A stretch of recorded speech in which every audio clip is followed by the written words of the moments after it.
सिर्फ 17 सेकंड के लिए किसी भी विचार को सोचो और उसे अपनी तरफ आकर्षित करो। ये सुनने में जितना आसान लगता है, करने में उतना ही मुश्किल है।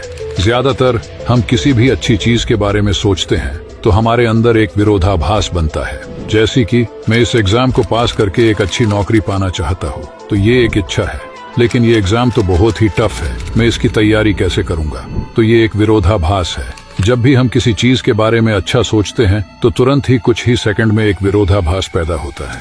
जैसे ही हम किसी इच्छा को प्रकट करते हैं तो तुरंत ये विरोधाभास उस पे पानी फेर देता है। अगर 17 सेकंड के लिए आपकी इच्छा और आपकी कल्पना में ऐसा कोई भी विरोधाभास नहीं आता है तो आपके उस विचार में एक ऊर्जा पैदा होती है।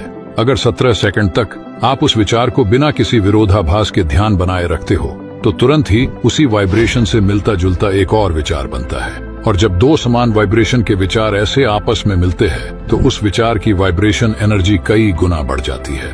और जब आप इन दोनों 17 सेकंड की साइकिल को कंप्लीट करते हो तो आप तीसरे और ताकतवर विचार को अट्रैक्ट करने लगते हो। फिर आपको उस विचार में बदलाव महसूस होने लगता है।